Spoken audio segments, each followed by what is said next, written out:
वैसे तो दोस्तों पूरे भारत के लोग इंतजार कर रहे थे कि भारत को वीटो पावर मिलने वाली है और भारत जल्द ही यूनाइटेड नेशन का परमानेंट मेंबर बनने वाला है।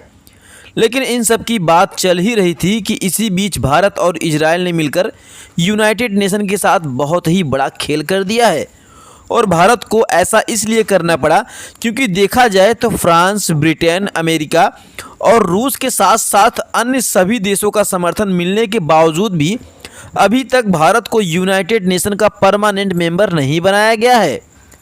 और हाल ही में खबर निकल के आ रही है कि भारत के विदेश मंत्री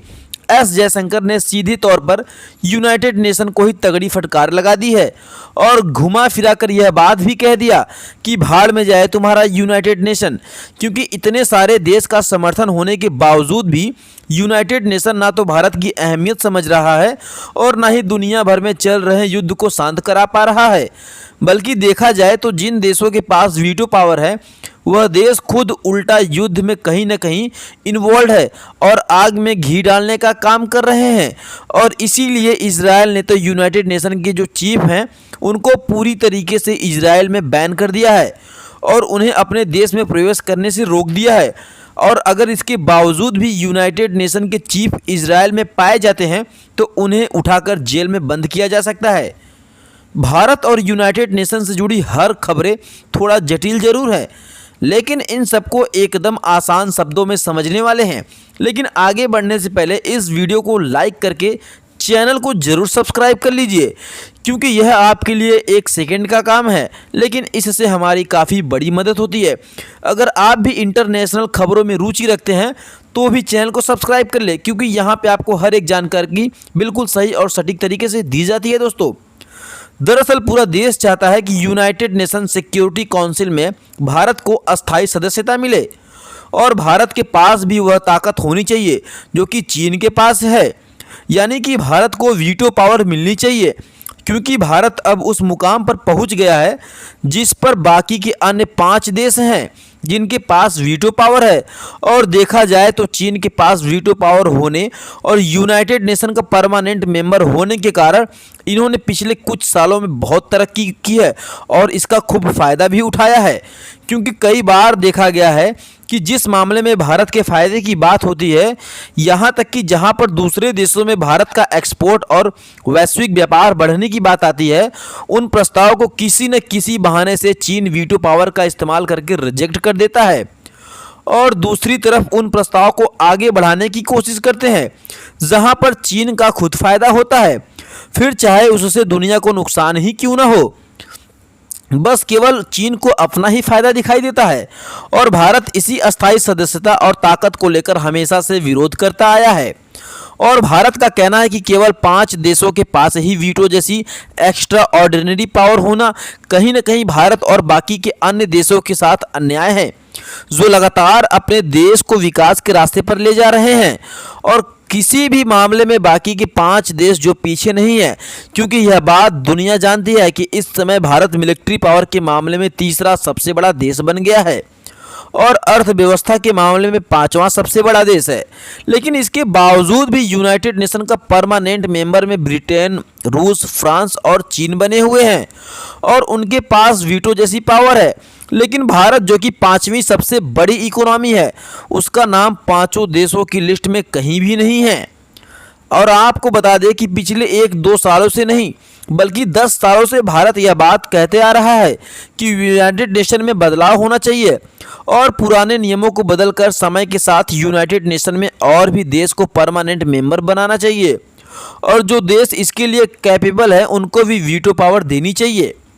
लेकिन आपको जानकर हैरानी होगी कि इस बार अमेरिका में यूनाइटेड नेशन की जो बैठक हुई थी उसमें 193 देश के राष्ट्रीय अध्यक्ष मौजूद थे और जो बात भारत पिछले 10 सालों से कहता आया है, इनमें से लगभग सभी देशों ने वही बात दोहराई। यहाँ तक कि चीन को भी यह बात कहना पड़ गया कि यूएन को साउथ एशिया की ताकत को समझकर अस्थायी सदस्यों की संख्या बढ़ानी चाहिए। हालांकि चीन ने डायरेक्टली तो भारत का सपोर्ट नहीं किया, लेकिन साउथ एशिया का नाम लेकर अपनी बात को आगे बढ़ाया, जिससे कुछ ऐसा माहौल देखने को मिला कि मानो भारत के पक्ष में पूरी दुनिया टूट पड़ी हो।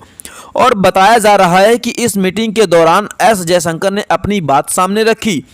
तो इस बात को दुनिया ने सुना और एस जयशंकर ने सीधे तौर पर यह कहा कि दुनिया के सभी देश चाहते हैं कि यूएन में बदलाव होना चाहिए और उसमें भारत को जरूर शामिल किया जाना चाहिए, लेकिन शायद इन सब के बावजूद भी यूनाइटेड नेशन की आंखें अभी तक नहीं खुली है और उनके साथ जो होना बाकी रह गया था वही अब हो रहा है, क्योंकि इतने सारे देशों के समर्थन के बावजूद भी भारत को परमानेंट मेंबर बनाने और यूनाइटेड नेशन में बदलाव करने के लिए अभी तक कोई कदम आगे नहीं बढ़ाया गया, जिसके कारण यूनाइटेड नेशन की भी मुसीबतें बढ़ती हुई देखी जा रही है। क्योंकि एक तरफ तो भारत यूनाइटेड नेशन पर भारी पड़ रहा है और दूसरी तरफ इजराइल भी यूनाइटेड नेशन के खिलाफ उतर गया है। और आज ही की खबर निकल कर आ रही है कि भारत के विदेश मंत्री एस जयशंकर ने यूनाइटेड नेशन को फटकार लगाते हुए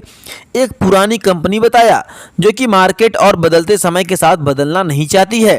और अपने पुराने नियमों के साथ आगे बढ़ना चाहती है, जो कि पूरी तरीके से कबाड़ी है। और वैसे भी देखा जाए तो यूनाइटेड नेशन के जो अस्थायी सदस्य देश हैं उनमें से कुछ देश पहले भी आग में घी डालने का काम करते थे और अब भी वही पुरानी रणनीति लेकर आगे बढ़ रहे हैं। और उसके बाद आप इस दूसरी रिपोर्ट को देखिए जिसने यूनाइटेड नेशन का पर्दा के पीछे छिपा काला चेहरा दुनिया के सामने खोल दिया है। क्योंकि एस जयशंकर ने दुनिया से यह सवाल कर लिया है कि इस समय दो बहुत बड़े तनाव युद्ध चल रहे हैं, लेकिन यूनाइटेड नेशन कहां शांत बैठा है। यानी कि यूनाइटेड नेशन वही पुरानी कंपनी है जो कि युद्ध को शांत तो करा नहीं पा रही है, बल्कि देखा जाए तो सीधे तौर पर यूनाइटेड नेशन के उन परमानेंट मेंबर द्वारा युद्ध को बढ़ावा दिया जा रहा है जिनके पास वीटो पावर भी है। आपको बता दें कि केवल यूनाइटेड नेशन पर भारत ही भारी पड़ रहा है, बल्कि उससे ज़्यादा अब इजराइल भारी पड़ रहा है, क्योंकि हाल ही में ईरान के द्वारा जो इजराइल पर भयानक अटैक हुआ उसका आरोप इजराइल ने सीधे तौर पर यूनाइटेड नेशन के चीफ पर लगाया है। इजराइल का कहना है कि यूनाइटेड नेशन के जो चीफ हैं उन्होंने इजराइल में बलात्कारियों और हथियारों का समर्थन किया है, इसलिए इजराइल ने यूनाइटेड नेशन के चीफ को पर्सोना नॉन ग्रा की कैटेगरी में डाल दिया है, यानी कि यह किसी भी सूरत में इजराइल में प्रवेश नहीं कर सकते हैं। फिलहाल इजराइल में यूनाइटेड नेशन के चीफ जाए या ना जाए ये तो दूर की बात हो गई, लेकिन इस आरोप से यूनाइटेड नेशन पर जो धब्बा लगा है वो सदियों तक नहीं मिटने वाला है। और इतना ही नहीं, बल्कि फ्रांस जो कि यूनाइटेड नेशन का परमानेंट सदस्य है, इसे भी ठीक आईना इजराइल ने दिखा दिया है। दरअसल इस समय जो आपको इस मैप में 7 पॉइंट हेडलाइट दिख रही है, इन 7 एरिया के आतंकी संगठन से इजराइल अपने हित के लिए लड़ रहा है। फिर भी हाल ही में फ्रांस ने इजराइल को हथियारों की सप्लाई बंद कर दिया। साथ ही फ्रांस ने और भी वेस्टर्न कंट्रीज से इसकी डिमांड कर रहा था, लेकिन इजराइल ने फ्रांस को उल्टा जवाब देते हुए सीधा कह दिया कि हम यह लड़ाई अपने हित के लिए लड़ रहे हैं और हम आतंकवादी संगठनों को मिटा रहे हैं जो कि दुनिया के सभी देशों के लिए खतरनाक है। ऐसे में कोई देश हमारा साथ दे या ना दे, लेकिन हम युद्ध को जीत कर रहेंगे। फिलहाल आपको क्या लगता है कि यूनाइटेड नेशन पर जो इतना बड़ा आरोप लगाया जा रहा है, इन सबसे यूएन पर कोई फर्क पड़ेगा या नहीं? अपनी राय कमेंट बॉक्स में ज़रूर बताएं और इस वीडियो को एक लाइक करके अपने मित्रों तक ज़रूर शेयर करें ताकि उन्हें भी जानकारी मिल सके। इसी तरह की और नॉलेजेबल वीडियो देखने के लिए चैनल को सब्सक्राइब करके बेल आइकन को ऑल पे सेट कर लीजिए। आपको हर पल की अपडेट मिलती रहेगी। जय हिंद, जय भारत।